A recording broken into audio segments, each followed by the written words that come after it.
Welcome to the Attention Deficit Disorder Expert Podcast Series by Attitude Magazine. Good afternoon, everyone. We are here today for Stress-Free Homework. I'm Susan Kaufman. I'm here for Attitude Magazine's weekly webinar series, and today we're welcoming back expert speaker Ann Dolin to address one of our readers' thorniest problems, homework. Ann Dolin will be offering suggestions for how to end power struggles over homework. She'll offer conversational scripts to help you better collaborate and talk to your child about homework, as well as organizational fixes, ways to tame procrastination, and she'll also be recommending apps and tools to help your child start and finish homework in a timely manner.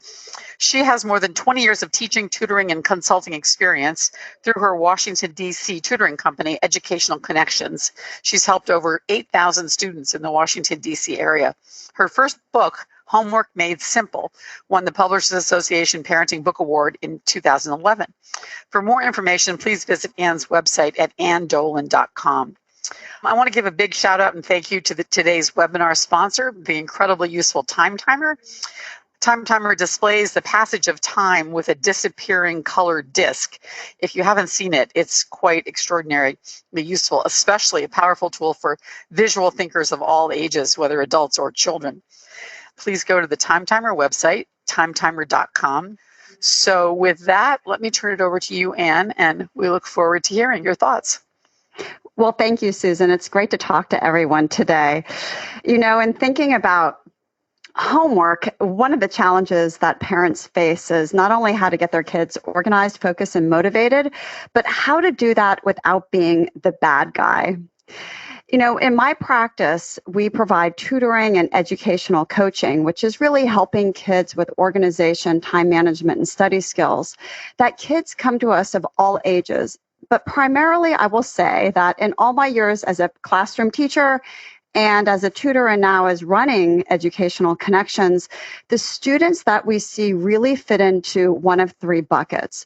Far and away, we see most commonly kids that are really smart, but they're just so disorganized, and their disorganization is affecting their academic progress. We also see kids that have subject struggles, and these are the kids that walk into a classroom and they're not always focused on what's going on. So when it comes to doing their homework, since they've kind of been in and out of focus in the classroom, they don't always know how to do it. And then we see kids that are not just a little bit disorganized and have difficulty with focus, but they also feel very anxious and overwhelmed. I'm primarily going to focus on the kids that are bright but disorganized today. However, at the end, when we talk about questions, ask me anything. I'm available to talk about all kinds of kids. So what's really frustrating, I think, to parents, and being a parent myself, is when you have a kid that's really perfectly capable of doing well in school and they're really smart, but what they turn in or their production is not in line with their intelligence. We often see this disconnect between how smart they are and how they perform in school. And that's super frustrating, not just to the parent, but to the kid and to the teachers as well. And as parents, that's when we become the homework police. We start to nag, poke, prod, cajole, just to get our kid to do two things: to focus and to finish. But being the homework police is really not a role that any of us want. We don't want to be a taskmaster or a micromanager. And honestly, it's not our role as a parent.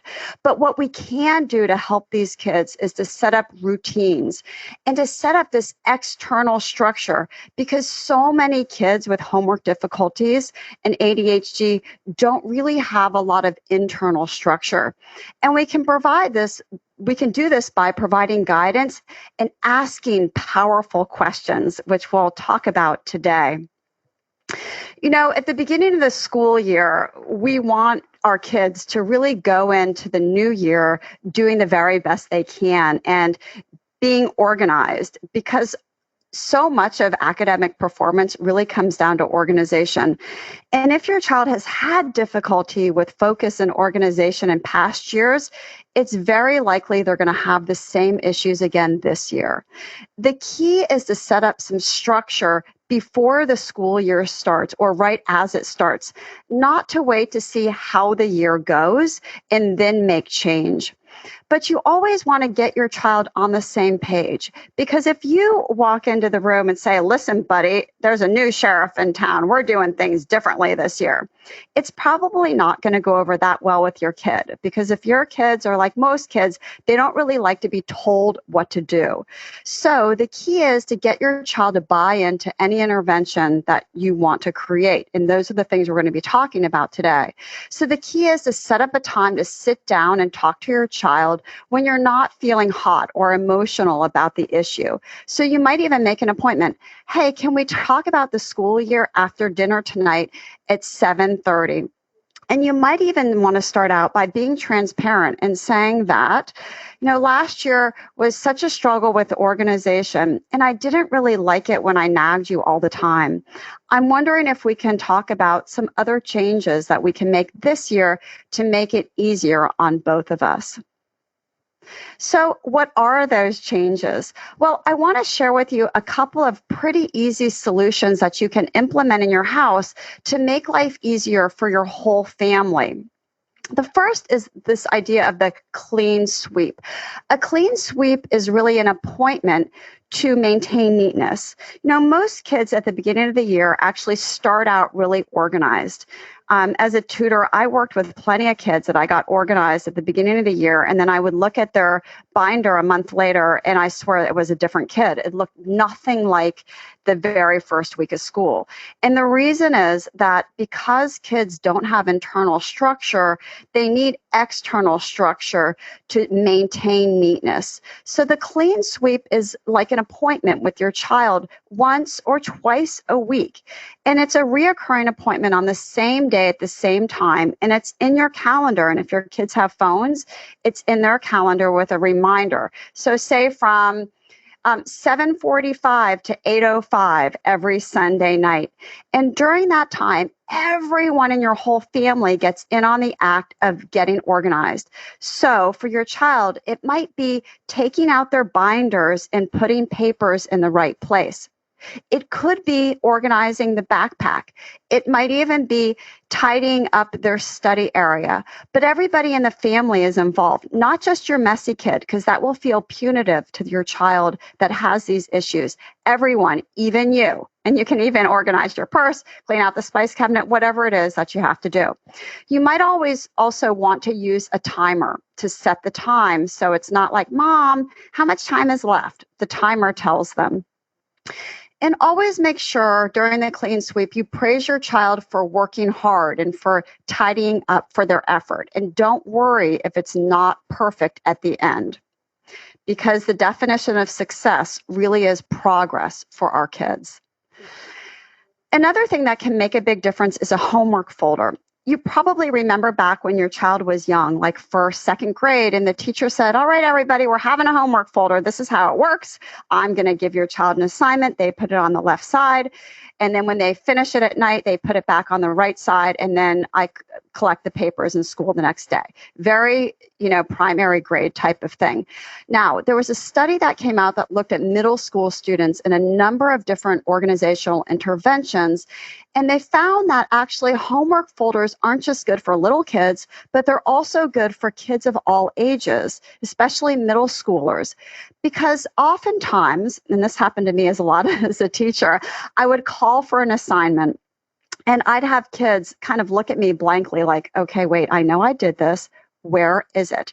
And I remember this one little boy named Kevin in my class who inevitably would be like a gerbil, like running around in his desk. His fingers would move through the back of his desk. He'd be scrambling to find that missing math paper, and he'd ask to go to his cubby to look in his folders in his cubby. And he was always upset because he knew he did it. He just couldn't find it. And that's because he had no system. When he was done at night, one day he'd shove it in his backpack, the next day in a folder, the third day it could be in a book. So with a homework folder, when you get an assignment in school, it always goes on the left in the take-home part. And then on the right, when they complete it at night, it always goes in the same place. And then there's the launching pad. A launching pad is really an area that you keep all your stuff and where you put your things at night for kids. So a launching pad could be just a bin or a box, an old dishpan by the door from which you exit in the morning. Or in my case with my kids, they just had a space on our kitchen counter that was theirs. And at night, when they kind of got ready for the next day, they put all their things there. So in the morning when I made their lunch, I just put their lunch there too. And I love the idea of a launching pad because it really helps kids to get ready the night before. So the next morning, there's no scrambling around. Your homework folder is in your binder, your binder's in your backpack, and your backpack is in your launching pad. So you really launch into a new day in an organized fashion. And then at night, also consider a winding down time. It's okay to have an end time for homework. And depending on the age of your child, it might be 8 o'clock for little kids. It might be 9:30 or 10 for older kids. But having that designated time and encouraging kids to plug in their devices all in one place. Sometimes parents will have that charging station in their room so they can make sure everything's put away and they see where it is. Or you might have it downstairs somewhere. But it is the child's responsibility to plug in all those electronics after they have their launching pad ready so that it's less stressful at night trying to get them off of all of those electronics. Parents often ask, well, hey, what's the best time and the best place for homework? Where should you do your homework? Well, actually, this is interesting because when I first started out as a teacher, I would tell parents, you want to make sure your child does homework at the same place every day, day in and day out. But actually, research shows that that's really not true. Kids can have multiple places to do homework because different locations increases novelty, which then in turn increases attention. So it might be that your child has 2 or 3 places to do homework. Maybe it's the dining room table. Maybe it's your home office. Maybe it's a little space in the kitchen. But talk about with your child where they might consider doing their homework. I would typically make the bedroom off limits. I haven't found great success with most kids doing homework in their bedroom. Now, that's not to say if your child has done their homework in their bedroom for 3 years and it's going really well that you should say, sorry, that's not the case this year. No, you don't want to do that. But if it's been a place of distraction, then I would have the discussion with your child. Let's try some other places this year. And let's see where you feel you are most productive. Kind of be a detective. See where you're most productive. And sometimes, especially with kids with pretty significant ADHD, I've found that doing homework at another place is sometimes helpful if it's at all possible. So it could be a public library, it could be Starbucks, your community center. Many schools also have after-school homework clubs, so that's a great idea if you can work that out with the school. So sometimes another location actually increases attention. And there are kids that need that hum of a busy area to focus. That's why we go into Starbucks and we see so many people practically with their whole office set up there, and they're very productive. And you also might want to consider other locations. Because some kids can be so distracted in their own homes, many parents have found that by bringing them to the library or even Starbucks, the community center, those are great options for kids to actually focus more fully. And to be honest, sometimes kids are just better in a place that has a little bit more going on. And that's why we often see even professionals doing their work in Starbucks. They like the hum of a busy area. So let's talk a little bit about kids that fidget. When it comes to homework, keep in mind that kids have been sitting for a long time during the school day, sometimes 6 hours.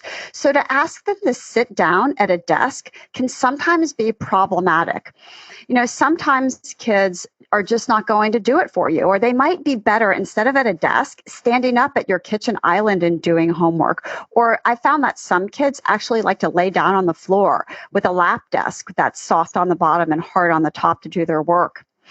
Also, there are many kids that tend to fidget a lot when they have homework. And there are these kids that are always, leaning back and forth in their chair and clicking their mechanical pencil and swiveling around doing 360s in their chair, or they're tapping their foot, or they're twisting their hair, they're clicking their mechanical pencil 56 times. And it's all in an effort to kind of feel pressure, because pressure for kids is actually quite soothing. And so it's kind of our reaction, our natural reaction as parents, to say, put that down, stop touching that, don't keep playing with that. But really, the reason kids are seeking sensory stimulation is because they do like that pressure. So instead of taking things away from them, they actually can focus more if they have a fidget toy. And this is an example of one that I like. It's called the Tangle Junior. And the website is Tangle Creations. You can find these on Amazon too. But often having a fidget toy can be highly productive for kids. There was actually a study done of fifth grade boys with ADHD, and the researcher wanted to do these math worksheets with kind of hard word problems. Did the group of kids that do better with a fidget toy or without? And the researcher found that it wasn't just that they did better with the fidget toy, but it was in two ways. They were spending more time on task, and they were more accurate. So consider that if you do have a fidgety kid. So when to do homework? When it comes to homework, there are lots of times that kids can do it right after school, after a break, before dinner, after dinner.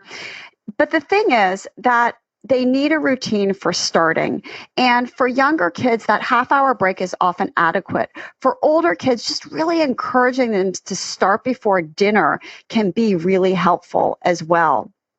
And I may have mentioned this before, but that designated homework time can be really powerful. A designated homework time is equated to the 10 minutes of homework time per grade level. So, for example, your third grader should have about 30 minutes of homework. Your sixth, seventh, eighth grader should have about an hour of homework. And your high schooler should have about an hour and a half of homework. Now, if he's taking honors and AP or IB classes, it might be more than that, but that's the general rule of thumb. Let's say your kid is Speedy Gonzalez, and in sixth grade, he miraculously has about 7 minutes of homework every night because he's rushing through homework.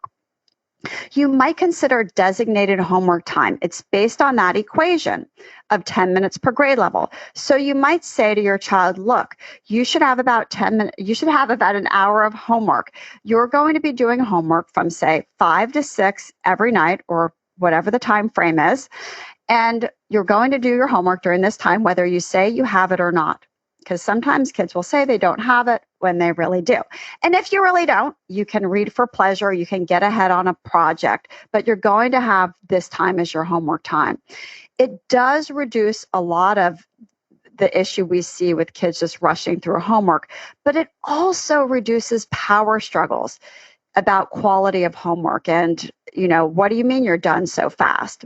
So I really recommend designated homework time to reduce power struggles. Also, with homework, it doesn't need to be perfect. It really doesn't. It just needs to be done. And if you've struggled over homework with your child in the past, the key to it is really getting the work done and getting it turned in. So how do you get your child to start in the first place? Well, you might have asked the question, do you have homework? It's a question all parents ask. But instead, consider replacing that one-word answer with do you have homework with what are your priorities today?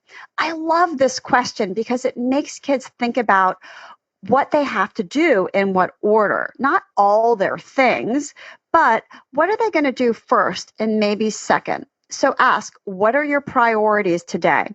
You might hear, well, I really need to get that science lab done, and then I think I'm going to start my English assignment. Instead of, did you study for your science test, which is also going to give you a yes or no answer? Probably yes, even if your child really didn't do it. You might ask, what's the first thing you might do to get ready for the science test?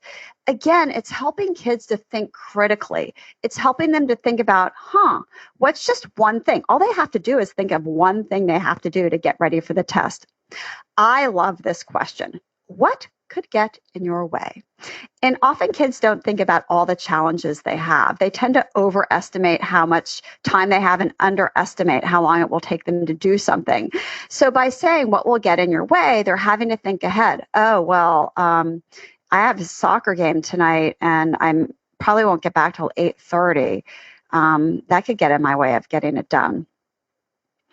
I also have a lot of questions that are helpful to get kids thinking critically about their homework that enable them to be in charge instead of you being the taskmaster. And if you go to my website, ectutoring, ectutoring.com/parents-help, you can see a long list of questions that are going to be helpful to your child. We always encourage kids when they get started with homework to begin with a plan, not a subject. So I'll often say to kids, you don't want to start with your English or your history, or you don't even want to start with math or science. All you want to do to get started is to think about what you have to do. So if they have been writing their assignments down, which would be amazing, but not every kid does write down their homework assignments, even jotting down what they have to do on a Post-it note is huge. Or just laying out in visual format what they have to do before they start is really helpful. Sometimes kids refuse to write down their homework assignments, but they might be able to keep track of it well enough through their school's homework portal, or they might take a picture of the assignment on the board. But I often ask kids, what is getting in your way of writing it down?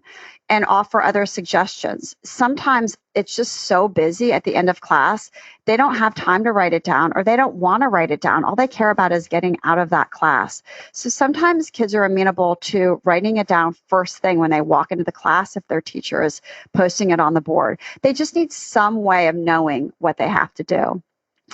So as I mentioned, many of our kids overestimate how long they have and they underestimate how long it will take them to do the work.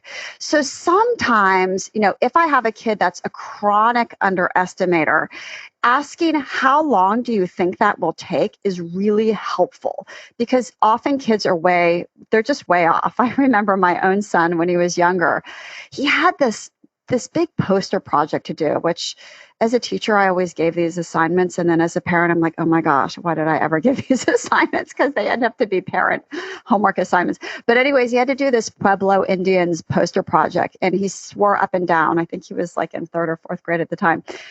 He's in high school now. Mom, don't worry, I got this. It will take me like a half hour to do it. It ended up taking him 3 hours to do it. So often kids they're just not consistent with their estimation of time. So I ask, how long do you think it will take you to do it? And then have the discussion about how long it actually did take. And that is helpful for future. So, when you're talking to your kids, you might want to even say, oh, I remember when you had a similar assignment like that 2 weeks ago. About how long did that take you? Because kids often completely forget about what they learned in the past. We think that they will learn from their mistakes, but especially kids with ADHD, they often don't. So asking those questions is often helpful.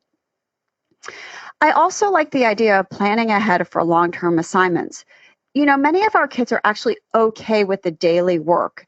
They can get it done for the next day, but if they have something to do in 2 weeks or a month, it's completely different. So I like using that clean sweep time to plan ahead. So after the clean sweep, you could say, okay, let's talk about the week ahead.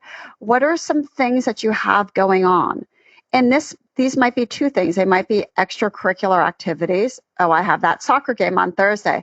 But it could be, oh, I have this big science lab that's due on Friday. And discussing with them how to break that down can be helpful. Even if you're not sitting with them, and even though they may resist you helping them to break it down into more manageable chunks, even having that discussion, oftentimes kids really don't think about the week ahead. So I really like the idea of using Sunday morning, early Sunday evening to think about the week ahead. And for younger kids that have something big to do, their executive functioning skills are just fairly non-existent when they're little. So helping them to relate to something concrete is often helpful. With some kids that like baseball, for example, I'd say, all right, what are the 4 things you have to do to get this book report done? And, an example is, oh, well, I got to read the book, and then I have to fill out this worksheet, and then I have to write this paragraph. Oh, and then my teacher said I have to type it. So I'll say, okay, great, 4 things. I'm going to take this pack of baseball cards and break them into 4 little piles because they like baseball. And if you do that first thing, get that book read, you can have these few cards. Breaking a big Tootsie Roll down in parts. So sometimes for kids that are really young, they have no concept of time. They're just in the now. So you can help them think ahead about time by using something concrete. Let's talk a little bit about procrastination, because often this can be a big issue. And, it is an executive function, sense of time. And it's not that our kids deliberately procrastinate. They just don't really have this loud internal clock. And, I heard this in a webinar actually on attitude, this idea of the soft versus loud internal clock, and it really resonated because for some kids that are really on the ball, they think about time all the time. And if they have to be at the bus stop at 7:15, they're in the shower by 6:20. They're getting dressed. They're downstairs eating their breakfast at 6:45. And at 7 o'clock, they're out the door to walk to the bus stop in time. That person, their internal clock of time ticks loudly. But a person with a soft internal clock doesn't really think about time. It's not top of mind. So they're the type of kid that the parent has to really manage to get them out the door.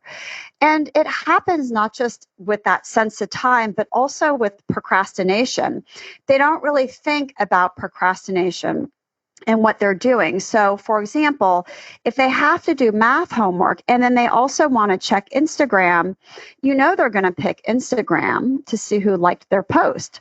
But a kid who has a loud internal clock, or a kid who has great executive function skills, will know they want to do Instagram, but they have the ability to put it aside and get started on something else. So I bring this up because we often think kids procrastinate because they simply don't care, but that's really not the case. It's just that they may not have a loud internal clock. So how does that work when it comes to these long-term assignments? I've worked with kids for a lot of years, and two of their chronic issues, kids with ADHD, is that they have trouble with organization, and with time management. So if something is due on, say, a Friday, you can bet at 10 o'clock on Thursday night, they are starting it. And that's no fun for them. It's no fun for the parent. It throws the whole family in a tizzy. So they have this very short time horizon. That means that if something is due on Friday, they have to be right up against that window to get their adrenaline pumping to get started. Whereas a person with good executive functioning skills can say, you know what, that's due on Friday. I have soccer on Wednesday. I have this club on Tuesday. I'm going to just start it right after my club on Tuesday just to get going to make sure it's done on Friday. So their time horizon is fairly long. A person with ADHD has a very short time horizon. There's very little time between when they start and when it's due. As a parent, you can help them artificially prolong their time horizon by giving them an artificial start date. So this is when you might sit down and have the discussion. You mentioned you have that science lab due Friday. When might you start it? Oh, and if they say to you, I'm going to start it Thursday, which is not necessarily a great idea. Or you can say, would you consider starting it on Wednesday? How can I help you get started? Would you like a reminder? Or what's one way you can get started on Wednesday? When might you start it on Wednesday? Having that discussion to get them started even a day before is a great idea. Expecting them to get started on Monday probably won't happen, though. So what else can you do? Well, first of all, research shows that analog clocks are helpful for kids to manage time. So as much as possible, make sure they have an analog clock in their room, in their kitchen, in the dining room, wherever they do homework and wherever they tend to go a lot. And also make sure that their area to do homework is relatively free of distractions.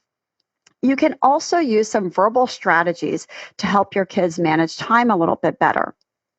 You can say something like, I can tell getting started is hard for you today. You're not saying something like, why haven't you gotten started yet? Hurry up. You have violin lessons in 20 minutes.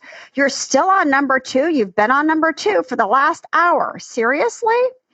But instead of making it about them, you can name the situation. I can tell that getting started is hard for you today. You can ask questions like, can I play a role in helping you get started? Or what's one way you can make your brain get started? And let me teach you a couple of ways. I teach these to kids.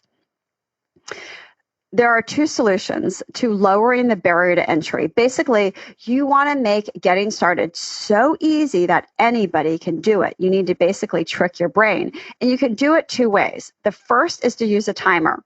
Here's my picture of the time timer because I completely love it. And I love the red disc that minimizes as time goes by. Because the problem kids have with time is that they don't understand elapsed time. So I will teach kids how to use a timer. You can't just give them a timer and expect them to use it.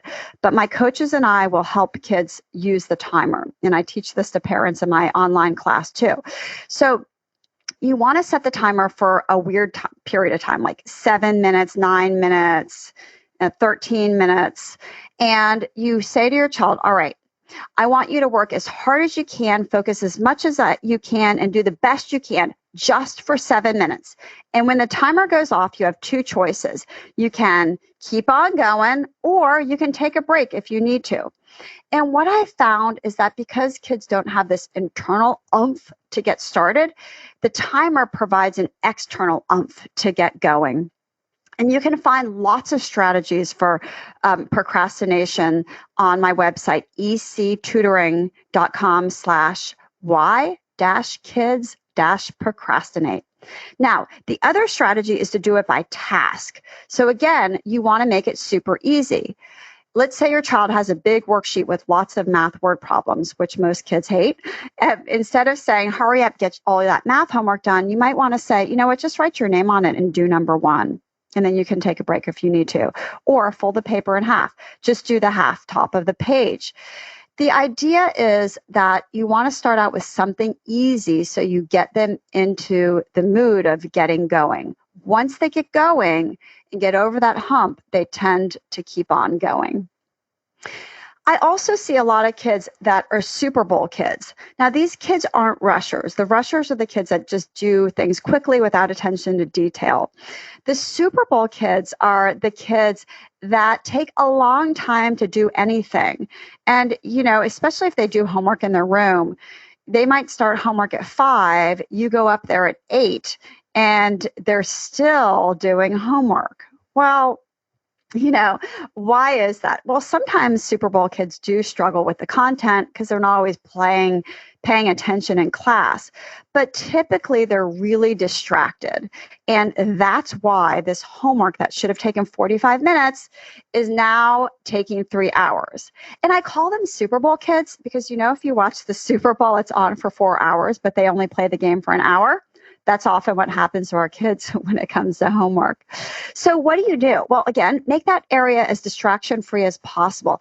It might also be that you have homework done in a public place. And in your house, the public place might be the kitchen or the dining room, not the room.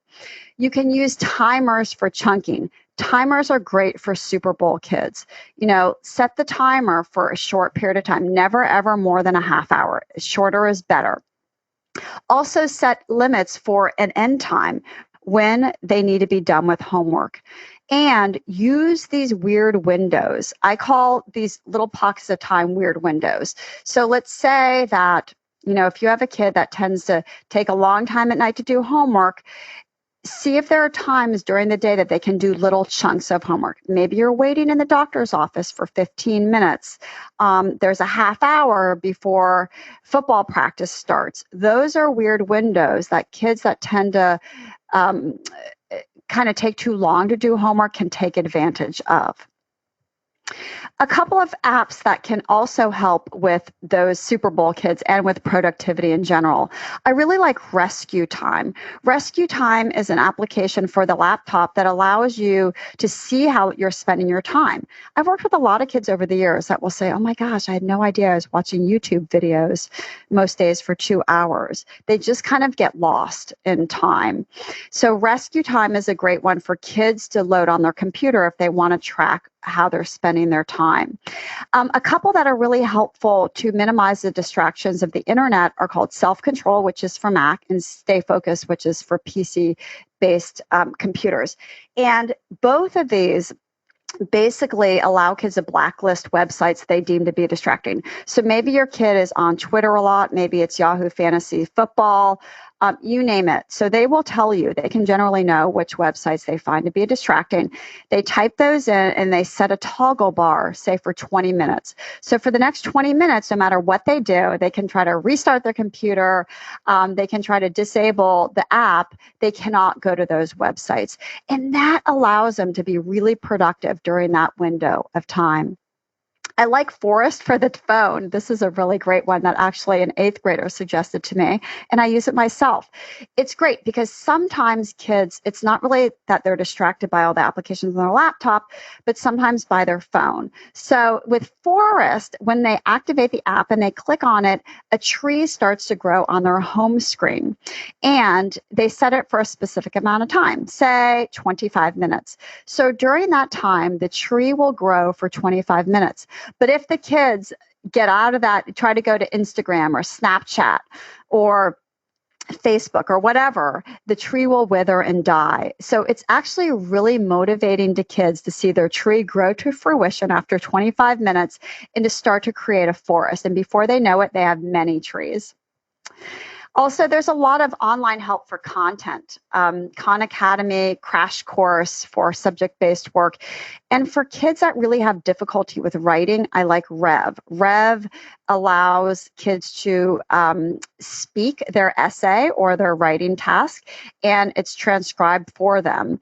And then you can pay also a small fee and have a person transcribe it perfectly for you. So for kids that are really, really stymied by writing, sometimes using voice-to-text software is helpful to get them going. And then for studying, I love Quizlet. Quizlet has been around for many years, and kids find it to be super helpful.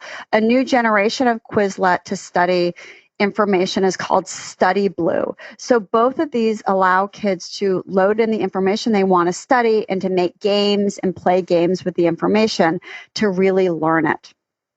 So what are your next steps when it comes to homework? First, think about the school year. In the past, what are the things that your child struggled with most? And pick out a couple of strategies. Maybe it's doing the clean sweep. Perhaps it's Forest, an app on their phone. You don't want to go in and think about all these things I shared with you and think that you have to do them all. You don't.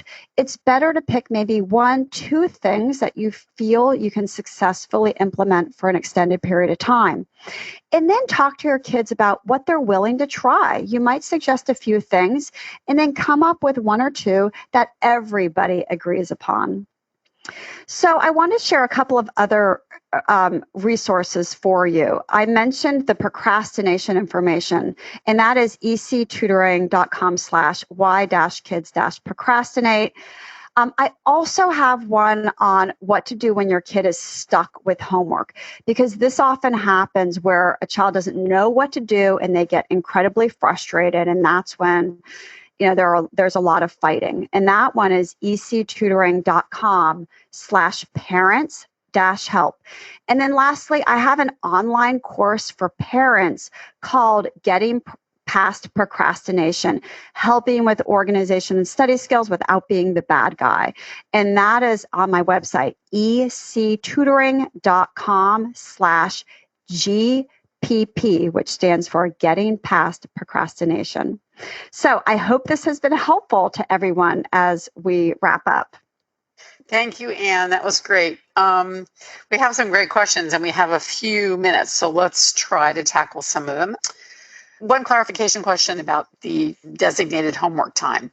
If there's no homework, what are you suggesting? I guess they're just a little confused about designated time. Generally, kids do have homework. If they're really a young child, maybe second, third grade, they may not have homework. So you could make that still have it a daily requirement. So maybe it's a shorter period of time for 20 minutes from say 4 to 4:20. And your child can read for pleasure because that's probably part of the work that they have to do on a nightly basis. Or they can clean out, do the clean sweep during that time. But I would still try to stick to it as much as possible and create a routine out of it. Generally speaking, kids do have homework on a nightly basis. And even if they don't, I would still say stick to that designated homework time, but just maybe make it shorter if you find that your child just doesn't have a lot of homework. Maybe it's just say 10 minutes. That might be a good idea. Okay, so adjust the designated time to the age of your child and figure out a productive use for it. Number of listeners really resonated with your comment about their anxious student. Mm-hmm. One person says, my daughter freezes when writing papers, partly because of disorganization, but mostly because of anxiety. And another person says, most of my son's energy is resisting the idea of homework because getting very upset. And then the first half hour is wasted and non-productive. How do I stop the struggle before it starts? A couple of things. First of all, sometimes, especially older students, they're overwhelmed by the amount of work that they have to do. And they see all their work as something that has to be done that night, but it's not necessarily the case. So when kids are feeling anxious and overwhelmed, a lot of kids will just avoid it outright. And it just feels better to them to put it off, which actually creates more anxiety later on. So sometimes with kids, I'll sit down and I'll say, all right, let's sort through the work and figure out a must do, should do, could do list. So must do, and I'll have them categorize their assignments for the night. Must do is, I absolutely have to get this done tonight. Should do is, it would be helpful if I get this done tonight. For example, maybe your child has a test on Thursday and it's a lot to study for and it's Tuesday night. Yes, they should start studying, but if they don't, it's not the end of the world. And then could do is kind of like a nice to have. It might be recommended reading instead of required, or it might be, studying for an extra period of time. They really do not have to do that. I'd scratch that from the list. So sometimes just sitting down and figuring out, what is it that they really have to do? Often they make more of it than it really is. Secondly, sometimes kids need help just simply getting started. So if you say, go and do your math homework, they're not going to do it because it feels overwhelming. So if you say, let's start number 1 together. Let me see how you do number 1. And if they don't know how to do it, are there examples of this in your book? Did your teacher give you a study guide? Helping them to refer back to something else is often helpful. So anxious kids, I've found by nature, need help getting started. Okay. Can you talk a little bit about supervision? I think for many parents, they really, it's unclear how much to be involved with managing your child's homework. And sure. It's two kind of questions. One, the child who resists any management, which a number of people have referenced. And then for parents, how engaged should you actually be in making sure that your child's homework is done correctly? Mm-hmm. Should it be checked, etc.? Okay, so in general, the rule of thumb is check for completeness. That's all you need to do. So you might say, let's sit down, especially at the beginning of the year. You want to make sure your child gets off to a good start. So I would say be more involved in the beginning of the year. And then when you see that your child can do it on his own, absolutely pull back. My experience has been that if you've had a problem with this in the past, it will probably continue on in the next school year. So if you start out by setting up a plan, let's go onto your homework portal every Friday, whatever day it might be, and let's look at your grades and make sure you have everything put in, everything turned in. I like that idea because you're looking at a third party at the homework portal with your child. But in general, you want to help the least amount as possible that you can get away with. So you do not want to be sitting with your child no matter what age they are. However, young children just by and large require a lot more hand holding. General rule of thumb is to make sure your child knows how to do it. Get them started. Maybe you see that they know how to do number one, number two, and then to walk away. That generally is the best way to help kids get going with homework. But I realize, however, that not every kid will stay focused during that time. That makes sense. So for each unit of homework, make sure your child understands what to do, help them do the first couple of items and then move on, right? Yeah. And then at the end, you just make sure it's done and don't even worry. If there are a lot of misspelled words, I personally would let it go. If you see a wrong answer on a math paper, let it go. It's really up to the teacher to check for quality. Your goal is to eliminate as many battles as you can, and battles will definitely originate over quality of work. So leave that to the teacher. Makes good sense. A number of questions relate to the time between after school and starting homework. So for example, one says, I try to have homework done before playing, but that doesn't work because the child takes a long time to finish homework and then doesn't get to play. But if they start playtime before homework, or electronics before homework, it's hard to get them to make the transition. What's your philosophy on this? Now, if you've found in the past that electronics are really distracting to your child and it's hard to get them off of it, I would reserve anything that they love to do, like playing Xbox, for a reward later on in the evening after they're done with everything. You don't want to say, now, if you get done with your homework, you can play Xbox, because you got to know they're going to be done with their homework in 9 minutes just to play Xbox. So I would generally reserve those for a specific time in the evening, like at 6:30 or something like that. But in general, I think there's something to be said, especially, depending on where you live. I live in Virginia, and in the winter, you've got this very small window of light after school. So I think it's a great idea to let kids go out and play. But what I might recommend is, before they go out and play, all right, let's sit down and figure out, I want you to show me what you have to do tonight. And if you don't trust that what they show you is accurate, you can say, just so I know, can you show me this on your homework portal as well? Because if they say, I have nothing to do tonight, and that's probably not true, you want to verify that. So that's when you can say, and can you show me this on your portal? Okay.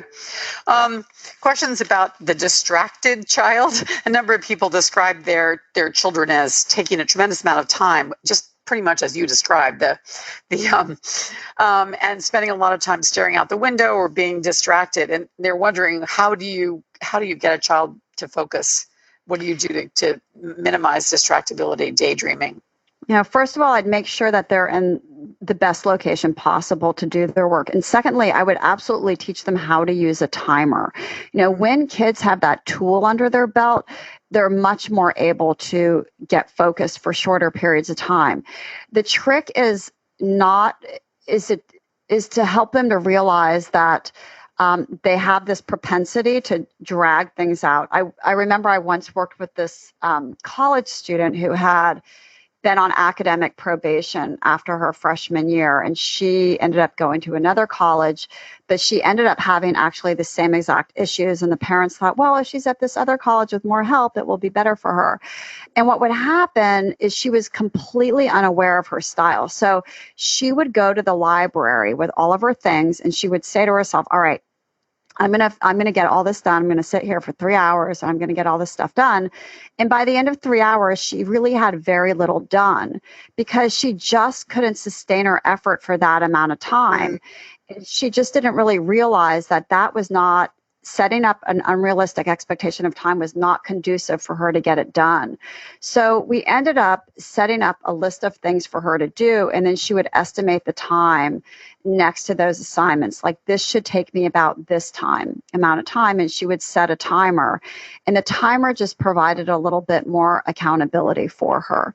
So for those kids, timers can be really helpful. And also the apps that I mentioned, certainly Forest, and also the two Stay Focused. And It's leaving my mind. But any of those applications where they're not online and they are doing their work are really helpful, because often when they are doing work for that long, they're really doing something else. Yeah, absolutely. Yeah. A number of parents mentioned that their children's schools use Chromebooks, and as a result, they can't tell what their child is doing. Are they working? Are they not working? So that's a difficult challenge, I think. We're unfortunately out of time. This has been great, Anne. I'll just ask you one last question, because it's come up many times. What do you think about listening to music and doing homework at the same time? Yeah, that's a tough one. And in fact, there's a lot of research about it. And the research, I'll tell you in general what it says and then the practicality of it all. So the research shows that music can be helpful to learning. Any kind of music is helpful for rote productivity. So for example, if your child has to learn, rewrite spelling words 3 times each, or they have to take a handwritten essay and type it, any kind of music in the background is fine, because that's a rote task that doesn't require a lot of thinking. However, when it comes to retaining information, so for example, you're studying for a test, if you're trying to learn novel information and you also have a song in the background where you're kind of listening to the lyrics, your attention is divided and you're just not going to be as focused on what you're learning. Therefore, you're not going to retain it as much. However, the negativity is not as great if the songs are familiar. And so I will have kids say, I have this homework playlist, and their homework playlist is songs that they've listened to many, many times before.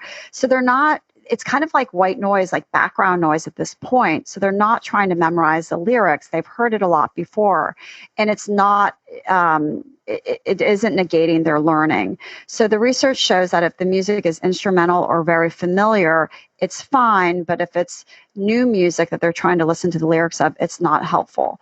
Now, kids will say all day long, I have to have music.